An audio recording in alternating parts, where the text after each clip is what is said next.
You've already met her, but I'm going to give a formal introduction anyway. Ann Hoewing and her husband Gil Staffen joined our congregation in December of this last year.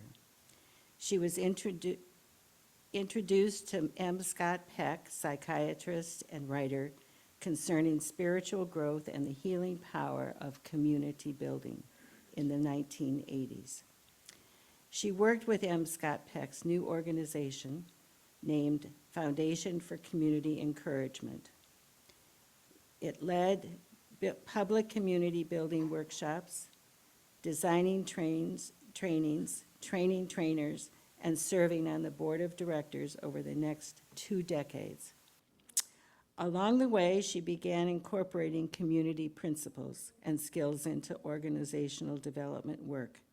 Since then, she has worked with a wide range of organizations, large and small, domestic and international.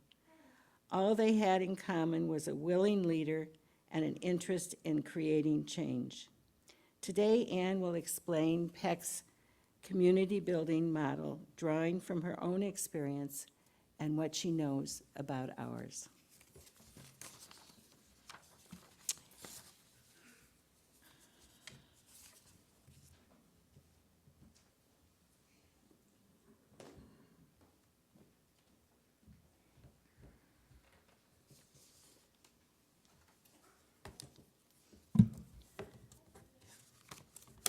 The first time that Gil and I attended a UU service here, about a year ago, and heard the covenant at the end of the service.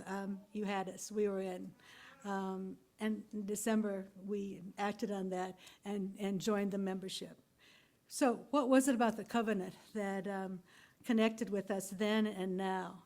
And the answer, as you're getting pieces of today, leads me here today, community building. And in our case, it was M. Scott Peck's model of community building. There are many.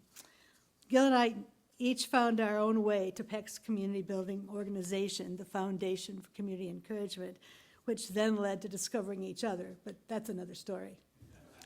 I could, at any point, as several of you here know, speak easily about community building for 15 to 20 minutes. What's different about this is one of the very few times I've spoken to a group where I'm a member.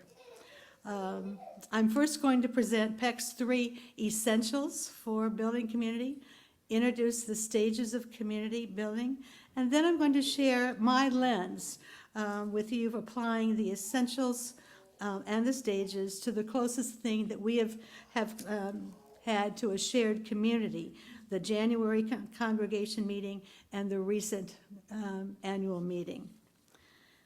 The experience of community happens around us to a certain extent unconsciously. My own personal experience, several years ago, a bus skidded on ice, landed on its side at night before cell phones, where strangers were literally thrown together, different ages, languages, and judgments of each other. We had to ensure that everyone was off the bus, cared for each other as much as possible until help arrived, and we were taken to a hospital to next morning get on another bus and head to our destination. But in the morning, the close connection had really not so much evaporated, but it was no longer something that we could touch. It was gone. It was friendly, but it was not that same sense of connection. So Peck's intent was to make community building process more conscious and to develop the group capability to build community. His vision of world peace depended on that. He began with public community building workshops, and then that progressed to closed or organizational applications. So I'm going to use the words public and closed, and that's kind of what I'm referencing.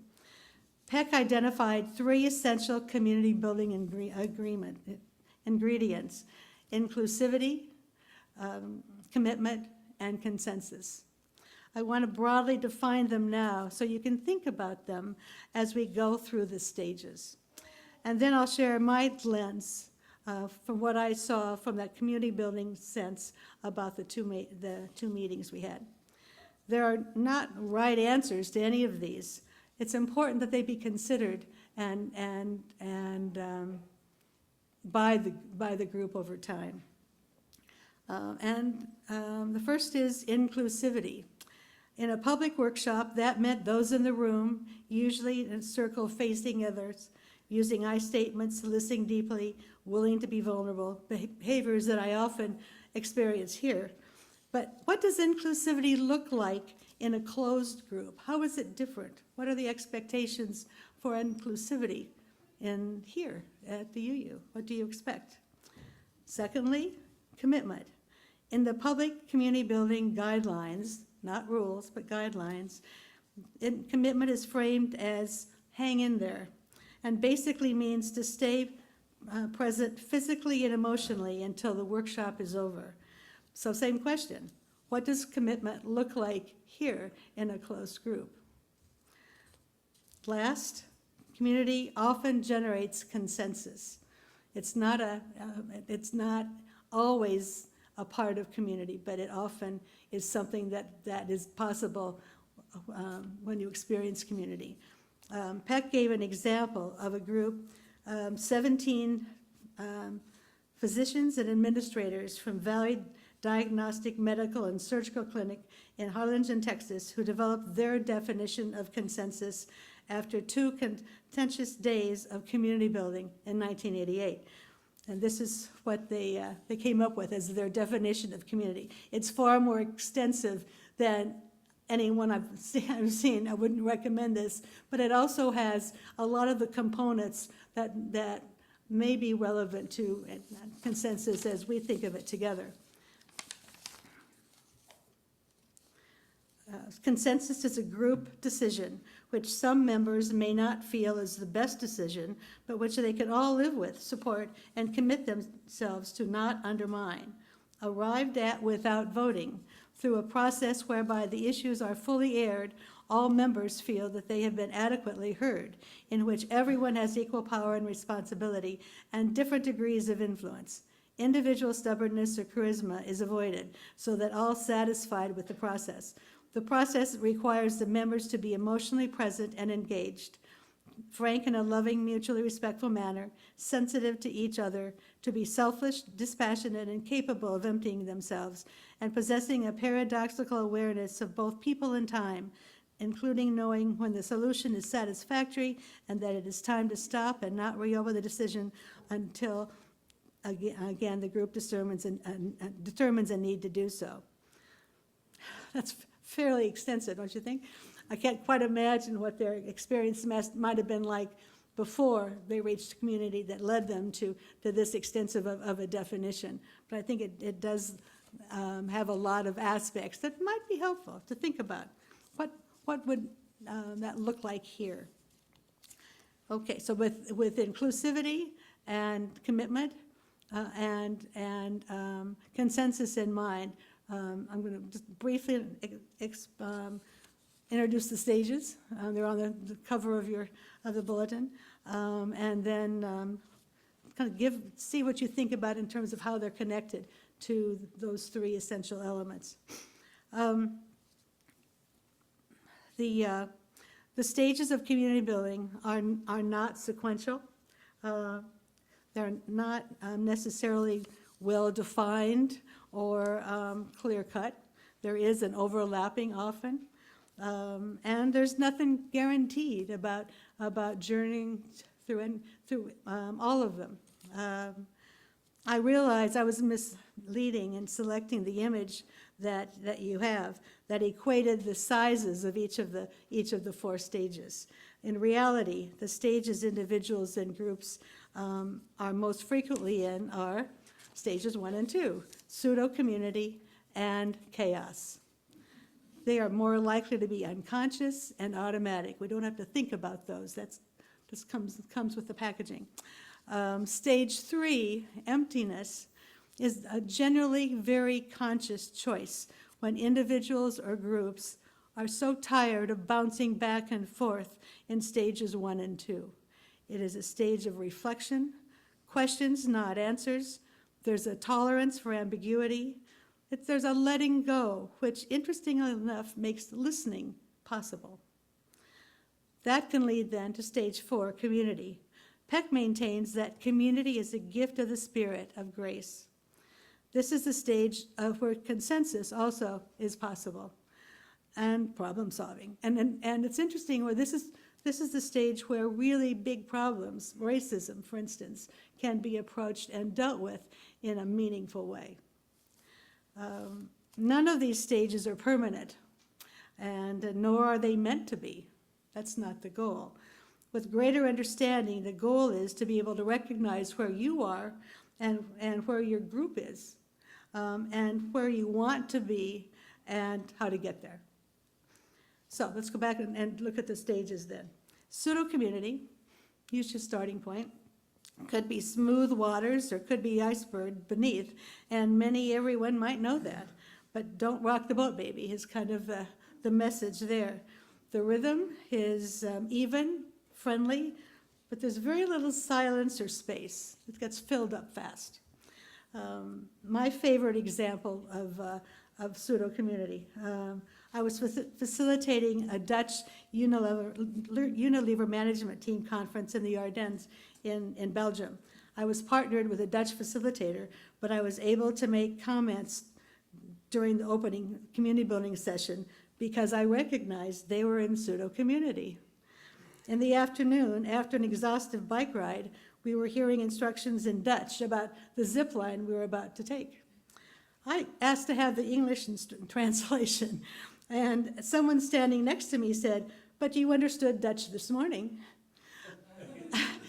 I didn't. I just knew from being with groups over time what pseudo-community looks like. That's fun, isn't it?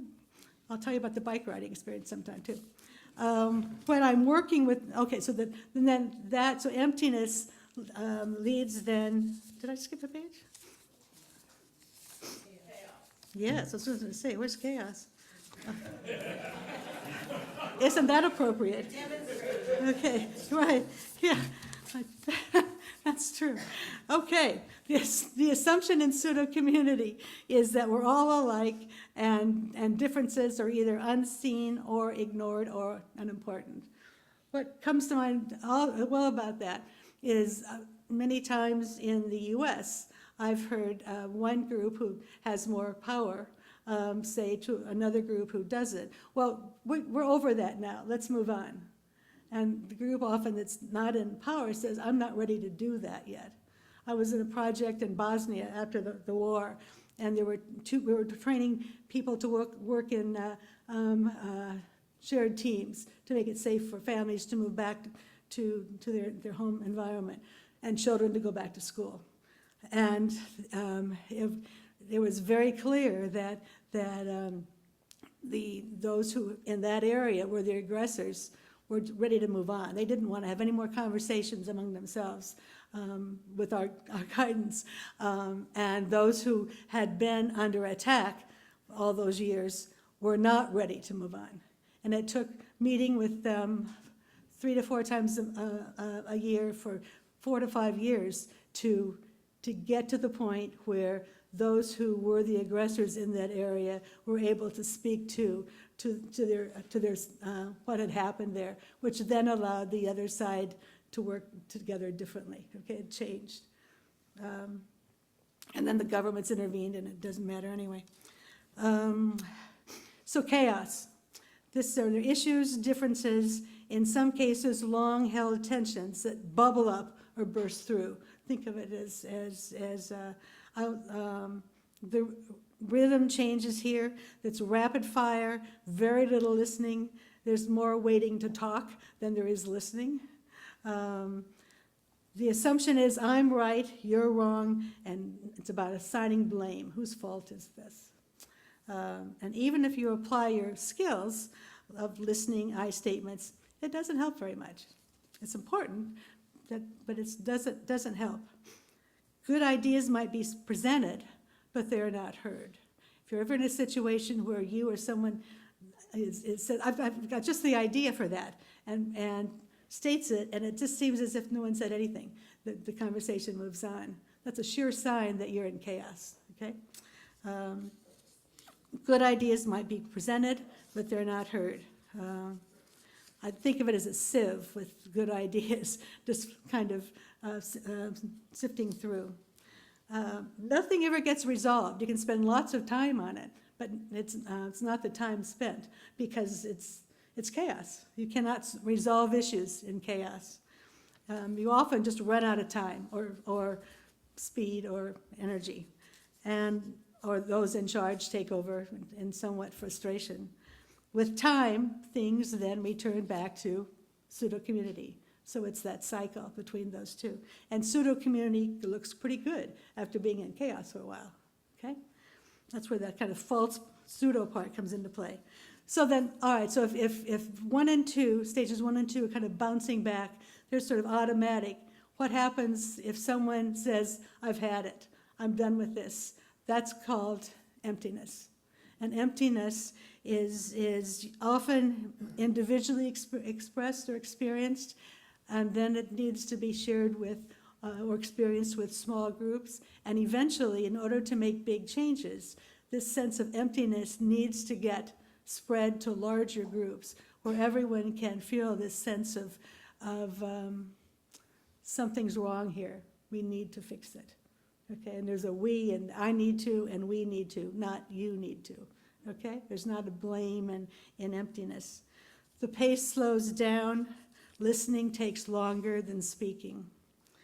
And ideally, this is somehow brought to other small, if it's an individual or a small group who serve as the nucleus, then they need to take it outside that group and spread that feeling of it. Not to go to other people and say, we've got the answer, because that just goes back to stages 1 and 2 then. So, 4th stage then, and it is of community.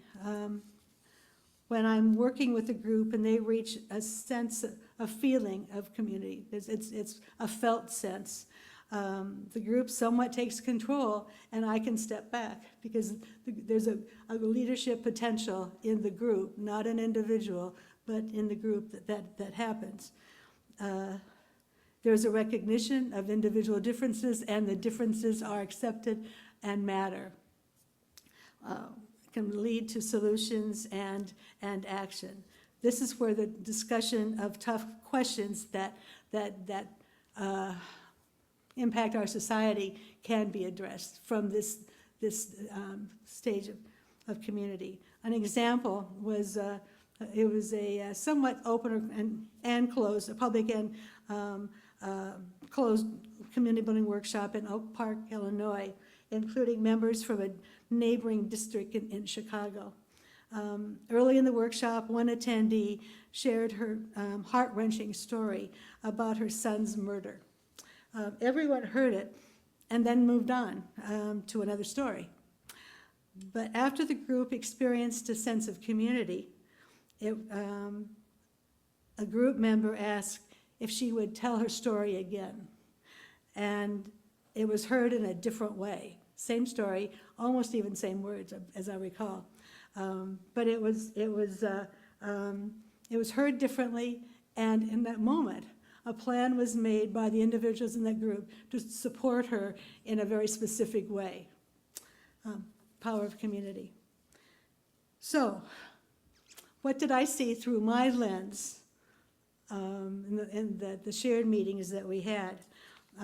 Much as what the rabbi said, I had no advice to give, but I do have observations.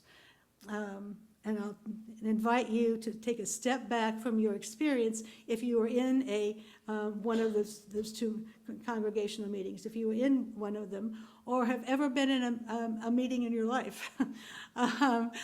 Just take a step back from them and imagine watching the group as a whole. That's what I focus on, is how is the group, where are they in this process, okay? In the January meeting, I didn't take notes, and nor did I necessarily understand the background of the issues, and I really don't need to from an observer of the group as a whole. Instead, I noticed tension and the lack of focus on any one issue or a speaker at a time. I sensed this was all about unresolved issues, which then, in the terminology of Peck, is stage 2 chaos. All right? Okay. Annual meeting. Given the tensions of the January meeting, as well as being a bit more involved with UU than I was in January, at the beginning of the meeting, I wondered if the early agreements that were being made as the meeting started were real or pseudo-community. And my sense was they happened too quickly to be real. It sounded more like pseudo-community to me. Seems typical signs of chaos. There was disagreement as to the inclusiveness of the process. I had a sense that some of the tension, this is just an observation, might not be true. I haven't checked it out. And normally I would say to you now, tell me, am I on track or not? But we'll save that back and forth for another time. I had a sense that some of the tension that was being played out was well worn or familiar, that it wasn't something new. It was a rerunning of some tape that lived within the group. And the meeting ended without resolution. Probably to come back in another form and how that works. Okay, so kind of what does that lead me to then? I've mentioned this to a couple of you. Well, in public workshops, and even basically in public workshops, the participants draw on their individual life experiences. And in closed groups, it's not just the individuals that are here, but it's the history of what brought you here, and when, the UU itself. And I call that the metaphor of the river. I grew up along the Mississippi River in Davenport, Iowa. And so imprinted in my brain when I hear Mississippi River is what I saw looking out windows in Davenport, Iowa. I know it started someplace else and ends someplace else. But the part that I focus on is the part that I connected with, okay?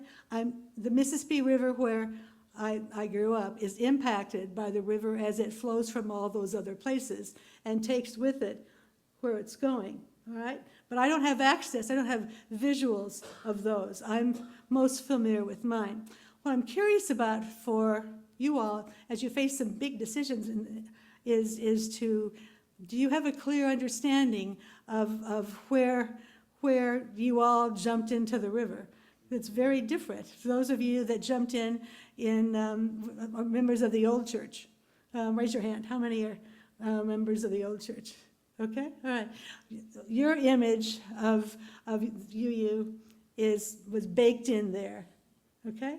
And then I don't know all of the different, I know there's a transition, let's just lump it into the transition period between then and now.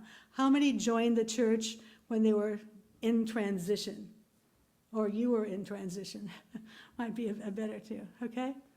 All right, okay. Pardon? Okay, uh-huh. Temporary housing. Okay, yep, okay, temporary housing. And Good Shepherd. Okay, Good Shepherd, okay, all right.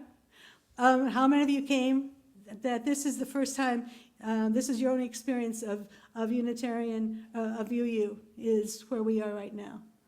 Okay, all right.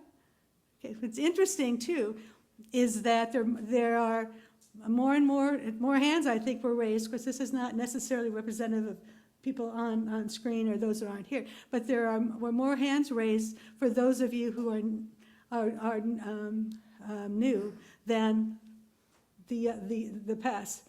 Doesn't mean good or bad. It means you have different experiences about what community is and what UU is, and then add to that the Gen XMZ group, who is a part of the newer group too. So that's kind of like all of those.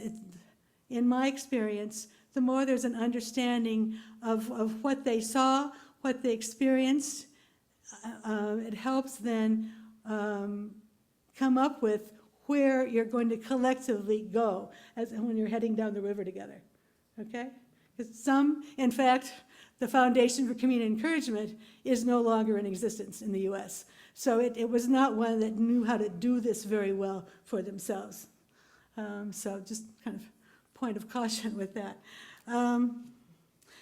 So that's my brief introduction to the stages of community building, but the stages in themselves aren't sufficient. It's understanding what the essentials are, how those blend together, and how that fits in a closed group like this with how you make decisions about decisions, as well as where you want to go. And I would say the final word is that I've heard about the comment, the phrase is CHIPS replacement. Well, I'm challenging you to think about this is really more than CHIPS replacement.